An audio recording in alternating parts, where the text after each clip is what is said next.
What ho, fellows? The Extraordinary Adventures of Baron Munchausen has been something of a white whale for my RPG collection since playing the white cover edition many years ago, too many years, over a fine dinner of roasted wub and a snifter of Norfolk tears, in the company of acclaimed supervillain Emerson. Unfortunately, lacking means due to unwise investments recommended to me by my doppelganger from a parallel Earth, I was unable to purchase a copy at the time, and also somehow missed subsequent printings, including this one by Fantasy Flight Games, unaccountably for that company, produced without a million cardboard components.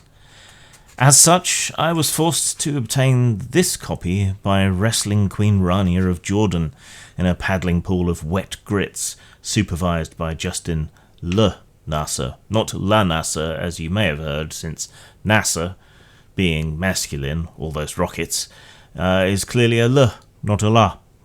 Victorious, and with the Queen's underdrawers clenched in my teeth, I was able to claim this copy you see before you, signed by the King of Venus, who mistook it for a copy of his own novel about the life of a free-range unicorn farmer, given the superficial similarities between English and Venusian. Of course, Venusians being able to see wavelengths of light beyond our mortal eyes, you won't be able to see the signature here, but rest assured it is there. Are you calling me a liar, sir? Now, this fine book was first produced in 1998 by the esteemed Mr. James Wallace, drawn from work by his ancestors who actually met the Baron. This work is in fact partially written by the Baron. Obviously, as an Englishman, Mr. Wallace's claims of this ilk are beyond reproach, and are in absolutely no way merely a literary framing device for the book, any more than you could suggest that this video review contains such a literary framing device. It's completely ridiculous and absurd on its face to claim such a thing.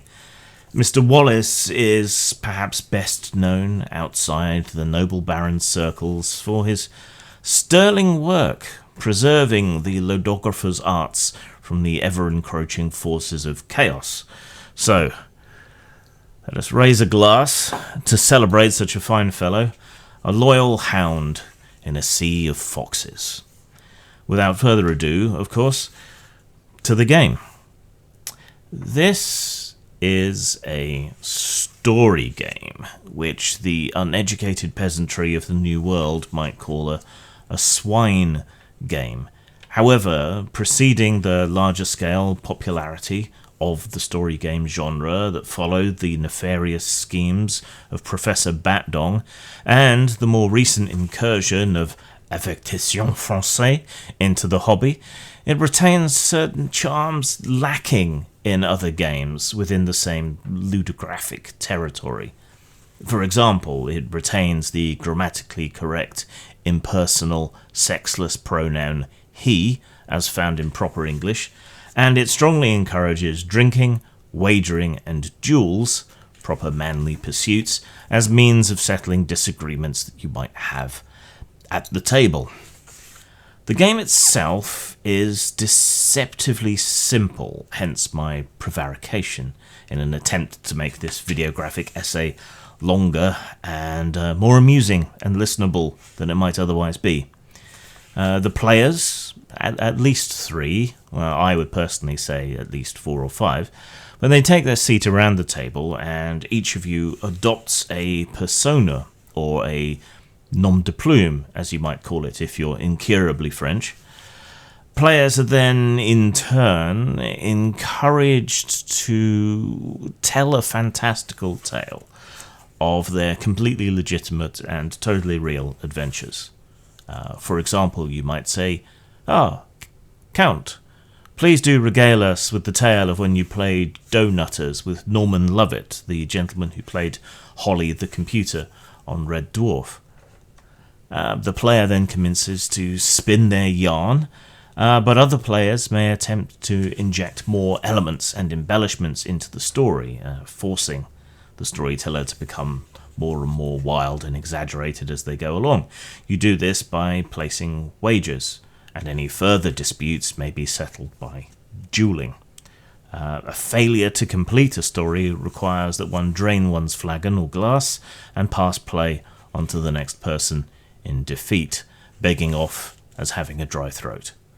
And that is largely it. At the end of the game, you pass your coins that you have to whoever it is that you believe has told the best story, other than yourself. That would be rather gauche. And then whoever has the most coins is declared the winner.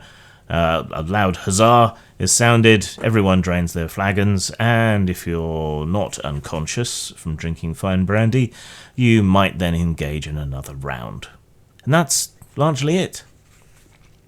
I must say that my enjoyment of the game was greatly increased by the presence of a buffet meal, fine liquor, and foam LARPing swords for safe dueling rather than playing rock, paper, scissors, as is recommended within the book if you're not of the gentlemanly persuasion.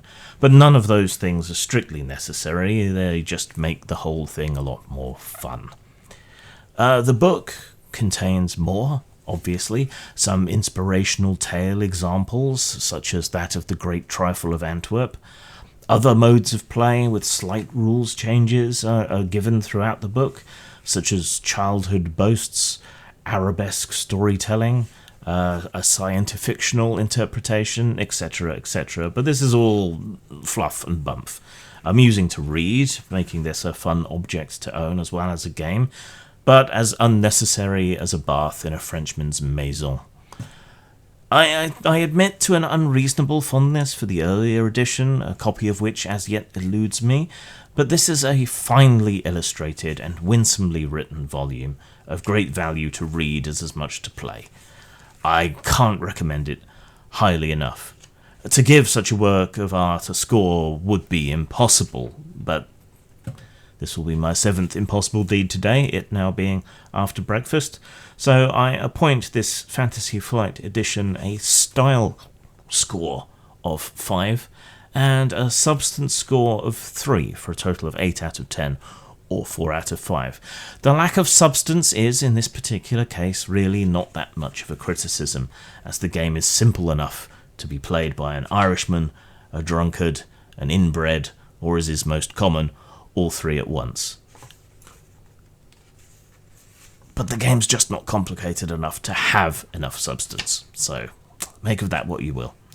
Now, if you'll excuse me, I have a courtesan of the Orient to bed, since thanks to a curse by a djinn, I must now do so 3 times a day, or suffer a most dreadful curse upon my chap. Huzzah!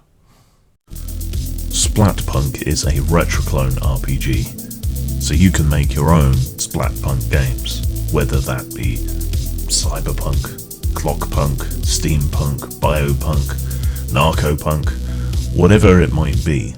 You'll find this system adaptable to all your needs. Available at post-mort.com, lulu.com, and drive-through RPG.